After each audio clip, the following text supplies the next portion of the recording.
Hey there, comic book fans. I'm Johnny Anderson. I just watched episode 12 of Arrow, and it was awesome. It's definitely a lot of fan service. We got a lot of key characters returning. But before I go any further, keep in mind I'm going to be going through key plot points from the episode. So if you haven't seen it yet, here is your spoiler warning. And there it goes. So the first character returning is Nyssa, which I saw Katrina Law at Heroes and Villains Fan Fest, and I was like, oh, I guess she's playing some sort of role in the back half of the season. Because the last time we saw Nyssa was at the season finale of season 3, where Malcolm Merlyn becomes Ra's al Ghul, and she's not cool with that, so Malcolm kind of imprisons her. And it makes sense that we haven't seen her because she's been locked up, not doing much. But she has been formulating an escape plan, which she executes in the beginning of this episode. And she heads off to Japan to find this thing called the Lotus, which I'm assuming is some sort of artifact similar to something Damien Darhk would keep in his little cabinet in his lair. So who's guarding the Lotus? Katana. And I was like, Katana, aren't you dead? And then I retract my thought and I was like, oh wait, it was actually her husband that died in season 3, not her, so she still is in this universe. And I was like, oh cool, nice to see you. Thanks for the reminder that she's totally in this universe. So she has this little cameo, and I assume it's just a cameo because I can't see her playing a big role in the back half of the season. And with Suicide Squad coming out, I don't think it makes a lot of sense. But it was nice to see that they were like, hey, she's in this universe. And I was like, oh, thanks for the reminder.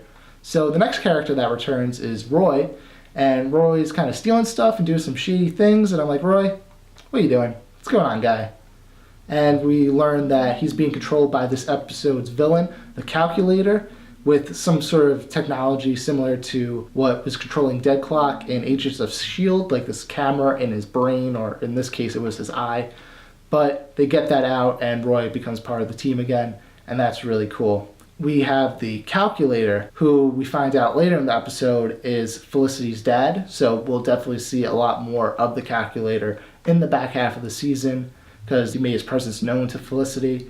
And I don't know if he was quite aware that they were like hacking each other, but I guess the hacking runs in the family. Now, the next character that shows up is Shadow, and I'm like, whoa, Shadow's back? And she starts killing everybody. I'm like, this is awesome. I don't know how she's back because that makes no sense, but I was like, I'm in. She's back. Please explain to me why she's back, and I'm so hyped. And then she's like, hey, I'm a Vision. And I'm like, should have saw that coming, because in the past couple episodes, she's been like a motivator for Oliver to like get out of certain situations. So I'm assuming we'll see more of Shadow in these flashback sequences to get him through this like darkness that he's dealing with and the predicament that he's in. So the theme of this episode is choice, because Oliver, as we've learned, kind of blames himself for everything. And they make a point this episode to show that Oliver like doesn't have to blame himself for everything, and like, listen, people make their own decisions, and sometimes it's not your fault. So you have Roy, who in the climax they had to destroy this thing that the Calculator planted, and the only way to destroy it is to shoot the C4 before the building explodes. And Roy's like, hey, I'm gonna shoot the C4 and hopefully I'll get out. And Oliver's like, I don't like that because you just started your new life. I'm not gonna let you throw that away. And he goes like, Oliver, this is my choice. He pursues it, and luckily he gets out. But let's play devil's advocate here and say he didn't make it out. Oliver shouldn't blame himself for Roy's death in that situation, because it was his decision to stop the Calculator's device. The next example we have is Thea, because her bloodlust is kind of retracting on itself, and it's killing her because she hasn't killed anybody in some time. So Malcolm Merlyn shows up because every time Thea's in a bind, he shows up to kind of fix a situation, and he's like, look, let's get a serial killer, let's get a rapist, and you can kill them so you stay alive.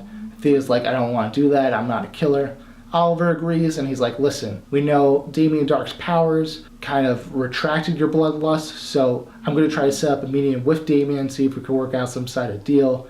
And then Thea doesn't like that also, because she's like, listen, Damien Darhk can't be trusted, we can't just work out a deal with him, please don't do that.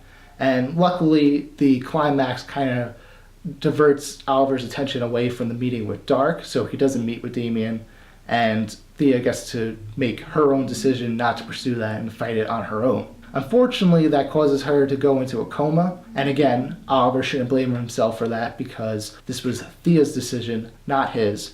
But Nyssa shows up at the end of the episode in the hospital and is like, hey, I have this thing called a Lotus and it could save Thea, but I need you to kill Malcolm Merlyn so I could become Ra's al Ghul, totally setting us up for next episode.